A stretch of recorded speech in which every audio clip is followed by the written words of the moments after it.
So I'm back in. I'm Lorcana Thanos, the Mad Titan of the Illuminator. We are discussing more reveals for Archazia's Island today. Let's go ahead and jump on in.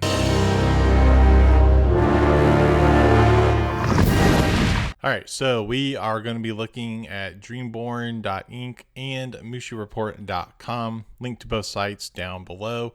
What I want to do is just kind of go over stuff that I find interesting that we didn't talk about last time. And let's go ahead and dive right on in. First up, a deck that is getting a lot of support that I want to talk about is, of course, the Dalmatians. So they don't quite have everything on here. We'll have the puppies here, but so first off, we got Roger.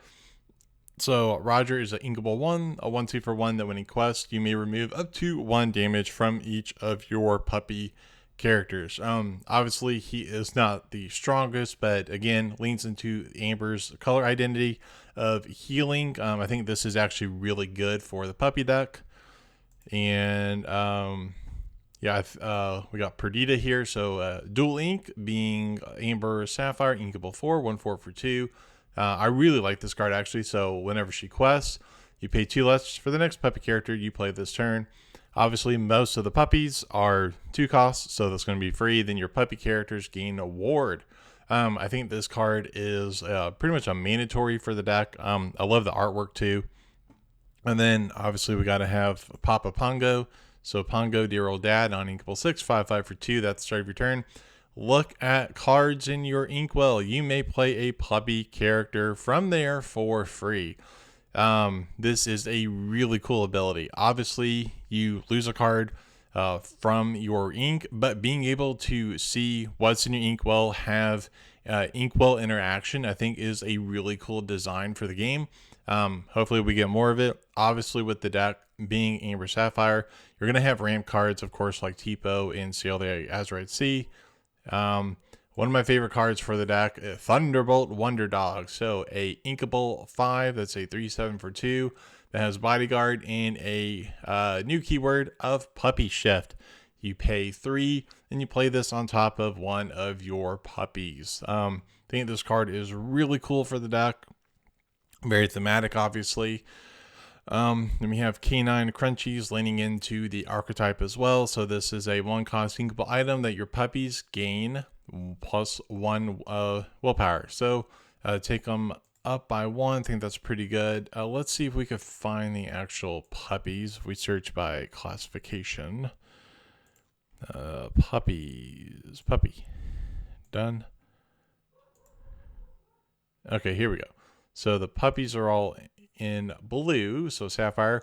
So we got Freckles, Good Boy, inkable 2, 2/2 for 1, that when you play this character, chosen opposing character gets -1 strength. So pretty okay. Then we got Pepper, Quick Thinking Puppy, so inkable 3, 2/2 for 1, that whenever one of your puppy characters is banished, you may put that card into your inkwell face down and exerted. So I do like Pepper here because then you get synergy with the Pongo.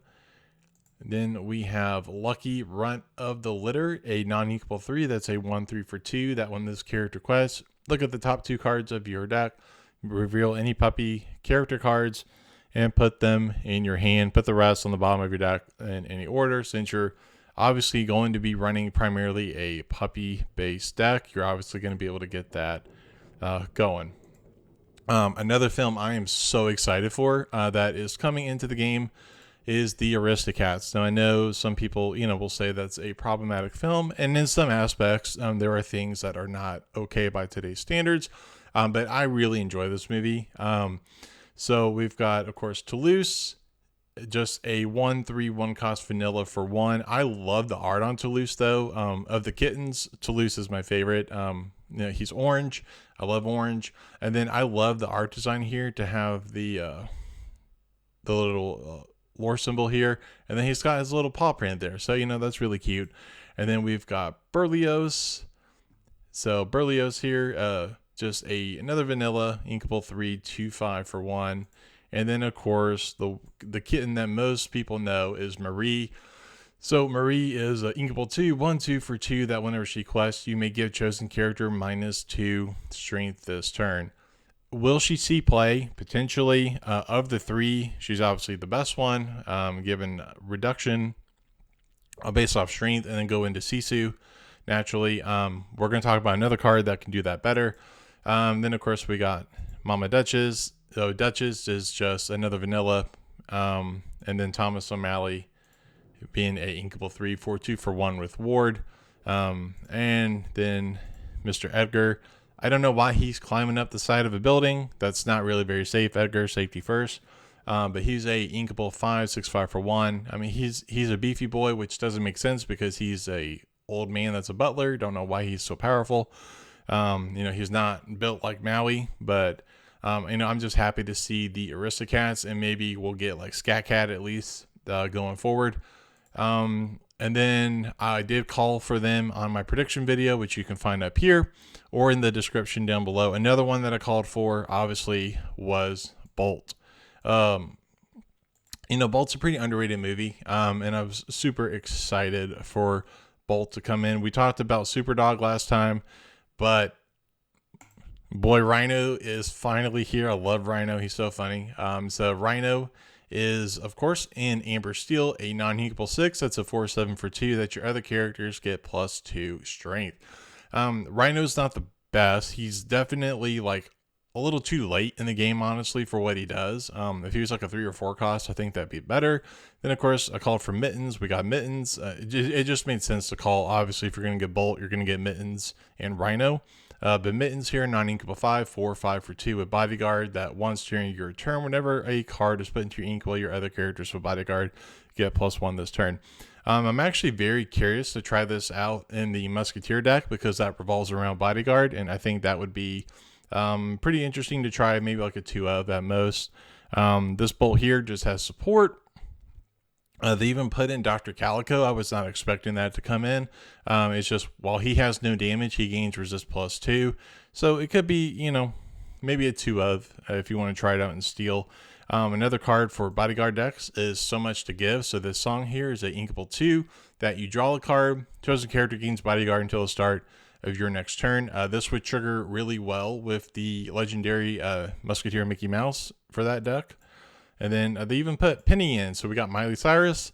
So Miley is a inkable 2. That's a 1/2 for 2 that when you play this character, remove up to 2 damage from chosen character. And they gain resist +1 till the start of your next turn. So again, it leans into both colors' identities of healing with Amber and the resist +1 with Steel. So there's Bolt. And then anything else we didn't really talk about overall for franchises. Jungle Book. So I'm a massive Jungle Book fan. And I called for more Jungle Book support too. And so we got Shere Khan here. So Shere Khan, infamous tiger. So he's a non-inkable 4. That's a 4/4 with 4 lore that when you play him, you discard your hand. So it's not a great effect if you're, have a decent hand size, but he's decently statted, and obviously the amount of lore that he can gain is really, really good. We got Aguila, Wolfpack Elder, just a 3/2 vanilla. Got my boy Baloo here, non-inkable 6, a 5/4 for 2 that characters with 7 strength or more can't be dealt damage. So I honestly kind of want to try this out in a deck that either boosts character strength or in Ruby Fossa. I think he may be interesting in there because obviously Ruby Fossa goes more on the top end, and so I think he might fit best in Ruby Fossa. The one I was not expecting him to be a legendary, but we got a Bagheera Guardian Jaguar. So Bagheera here is a inkable 5, 4/3, 4/2 with Bodyguard that when an opponent during an opponent's turn, when this card is banished, deal 2 to each opposing character. I think this card, I'm going to do my legendary video here in the future. I want to get some gameplay in with the legendaries so I can give you guys a more informed opinion instead of just a speculative video like I normally do. On the surface, I really love this card. As a Steel main, I think Bagheera is pretty decent, but I'll have to try him out and see. But we got our Jungle Book support. Let's give Mushu some love and jump over. Hey there, so real quick, if you're enjoying the content, if you could do me a massive favor, be sure to like, subscribe, and click that bell so you get notified of when I upload new videos every Tuesday and Friday. And let me know down below what you think of the video. All right, back to the video. We're going to talk about this card here in a minute. But is there anything else? Let's see. Daisy's pretty interesting, but she does cost a lot. So Daisy, she's a non-inkable 8/6/5/4/3 that during your turn, whenever a card is put to your inkwell, chosen opponent chooses one of their characters and returns that card to their hand. So obviously you would probably go Emerald Sapphire to ramp to get her out faster. And then you're able to, of course, bounce stuff if you want to go that way. I really wish Emerald Ruby was a better deck. Unfortunately, it's not. I thought Baymax was just pretty funny. We could talk about Baymax. So Baymax low battery. He's a inkable 2. That's a 3/2 for 2. And he enters play exerted. Obviously, it makes sense from a thematic standpoint. I personally prefer Bonsai over him, but obviously Bonsai is not inkable. But yeah. So let's talk about this guy right here. So in my prediction video, I talked about the artwork that got shown. And if you looked at Krunk and Yzma, they were chasing a squirrel. And I said, Bucky is back. And I ended up being right. Bucky is back. He's obviously nowhere near as good as the prior Bucky that we dealt with, but this Bucky here is Bucky Nutty Rascal. He's a inkable 3 cost, a 3/2 for 1 in Amethyst, that when he's banished in a challenge, you may draw a card. So he's like the Cusco, basically. All right, now let's talk about the big one, being, of course, Belle, Apprentice Inventor, inkable 3/3/3/4/1, that during your turn you may banish chosen item of yours to play this card for free.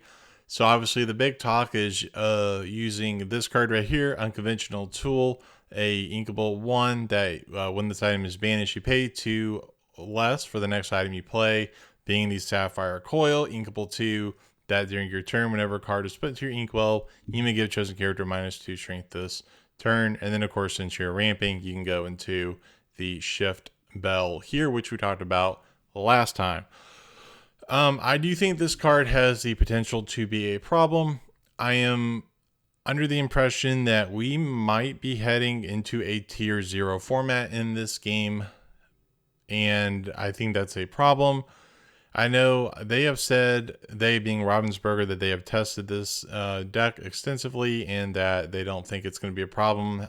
I'm going to wait and see. Yes, you may not have the cards all the time in order to make the combo happen. But I do think with how consistent Ruby Sapphire is, I do think that this is a potential problem, but only time will tell. Of course, we got our sets.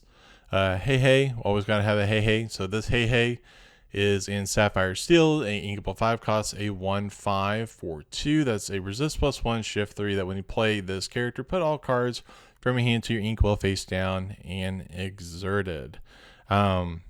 I want to see some kind of fun shenanigans with Hey and Mufasa. I think that'd be pretty funny. Have the inkwell manipulation. Let's see. Oh yeah, I really like this John Silver. This John Silver is really interesting. So John Silver here, Vengeful Pirate, Emerald Steel, 6/4 for 2, a inkable 8 cost, that 2 effects. So if an opposing character was damaged this turn, you may pay 2 less to play this character, and has resist +1. And then his other ability is when you play an action that isn't a song, you may deal 1 damage to chosen character. From a design standpoint, I think that's actually really smart, because as someone who does play a ping deck here, obviously if you're using Strength of a Raging Fire, let the Storm Rage on, and grab your sword, all being songs, obviously, if you could get this off playing songs, that would be actually really absurd, even with him being an A cost. But I think, you know, it's interesting. This is like a 2 of, maybe at most, maybe 3, but you're not really going to go that high. I want to talk about a lot of the legendaries. Like, I think this card has potential. Where did he go? I really want to talk about this guy, but we will wait on that. Let's see. Is there anything else I really wanted to talk about? We're gonna get to the Belle and the coil situation. Obviously we got a new Baymax, so we knew that from the divider on the Trove, of course. But we talk about Baymax real quick. So Baymax upgraded robot, inkable 5, costs 3/5 for 1 with support. That when you play this character, look at the top 4 cards of your deck. You may reveal a Floodborn character card, put it into your hand, and put the rest on the bottom of your deck in any order. So you're able to get a card and then put stuff back on the bottom of your deck. Again, inkable. Big Hero got a good bit of support this set, if I'm not mistaken. So let's take a look at that. Jump back over here. Big Hero 6. Yep. All right. So there's the Baymax. We talked about this Baymax. While we're on it, let's talk about the Hulkbuster, or the Baymax Buster. So Baymax Giant Robot, non-inkable 6, 5/5 for 2, universal shift. So another way to shift. So how this works is, as opposed to regular shift where it has to be like Belle over Belle, etc., play it on top of anybody. The ideal way that I've seen people talk about doing this is, of course, you play Tipo, ramp, you're at 4 ink your next turn, tap, spin 4 ink, universal shift the Baymax Buster, and then when you play this character, if you use shift, you remove all damage from them. So it's okay. But having a 6 cost out on turn 4, pretty decent stat, and a good lore total. It's pretty good. And then oh crap, didn't mean to do that. All right. Is there anything else I want to talk about here? I think Yokai is pretty interesting. So Yokai, Intellectual Schemer, Emerald, Sapphire, inkable 2, 1/2 for 1. That you pay 1 less to play characters using their shift ability. Then of course we got Hero here. So Hero Armor Designer, a inkable 7, 4/6 for 3, shift 5. That your Floodborn characters that have a card under them gain evasive and ward. So I think this guy has potential, but have to play around making a deck that tries to utilize him a little bit. But there's definitely a lot to upgrade, just even like a big hero theme deck in and of itself. Let's see. Let's go back off here. Sorry, there's just so much to go through. We're trying to see outside of talking about the legendaries if there's anything I want to talk about real quick. This guy. So I think this guy is really interesting. One, I love the art because you can see that Jafar obviously has the crown as he's restoring it. So restoring the crown, a non-inkable 6 cost action in Amethyst Steel, fits perfectly in for the Jafar deck. It's a rare that you exert all opposing characters, fits in with the Amethyst side of the color identity, and whenever one of your characters banishes another character in a challenge this turn, gain 2 lore. So again, kind of like the Robin Hood Champion of Sherwood effect. So I definitely want to make a deck that's dedicated towards utilizing this card and trying it out.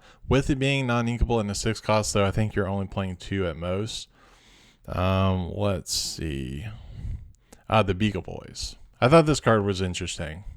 I don't know how much play it's going to see, but I definitely think it's pretty interesting. So the Beagle Boys, Small Time Crooks, Ruby Sapphire, inkable, 4 cost, 3/3 for 2. That when he quests, chosen character of yours gains rush and resist +1 this turn. And with the shenanigans that Sapphire can do, utilizing, say, Popsicle in order to heal, and given the resist, it's going to help obviously as well. I could see this being like a 2 to 3 of potentially, on how you build the deck. Obviously it's going to matter, but I think the Beagle Boys has some potential, quite honestly. Let's see. That's too expensive.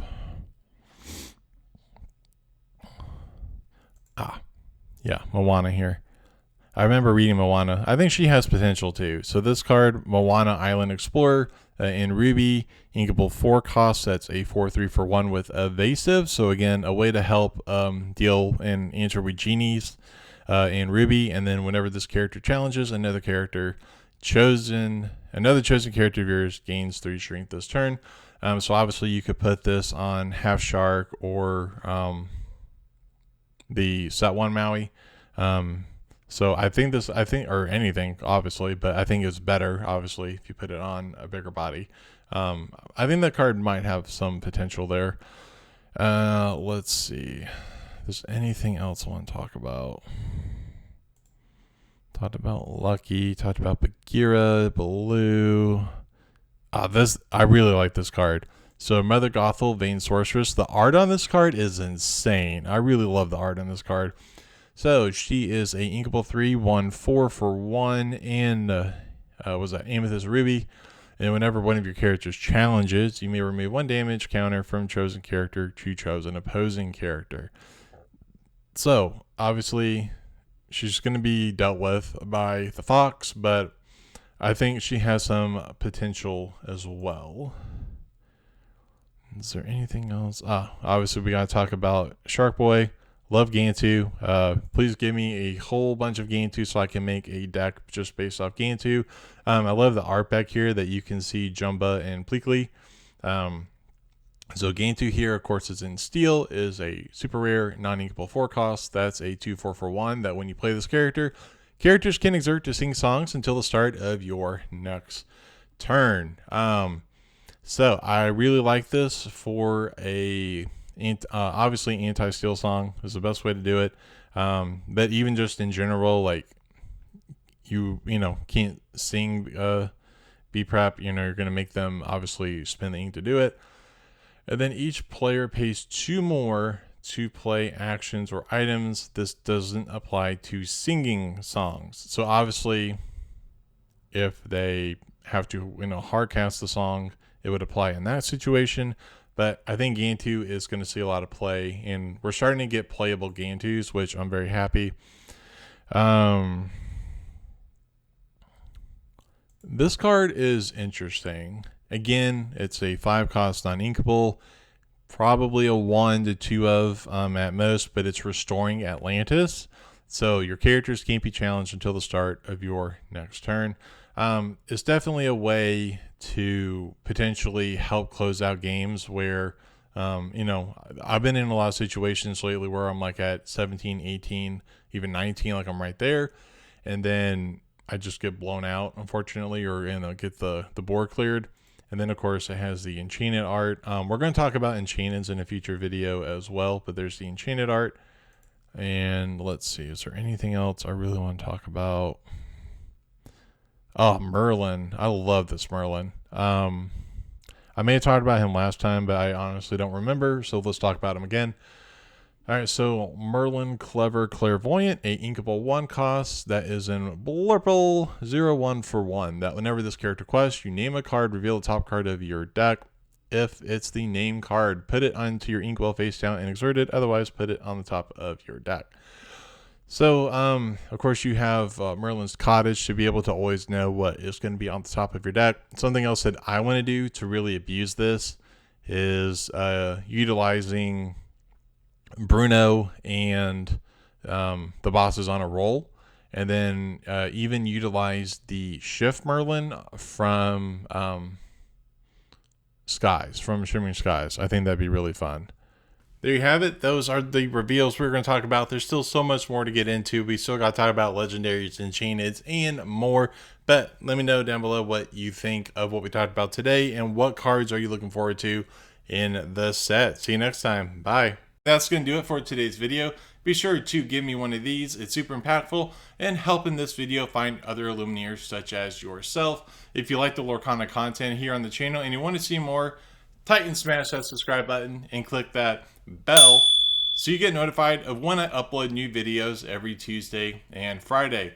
Also, be sure to let me know down below what you thought of this video, and you can follow me on the artist formerly known as Twitter on X at lorcana, and I'm on Blue Sky as well at lorcana. Thanks for watching, and I think you might enjoy these. And remember, the hardest choices require the strongest wills.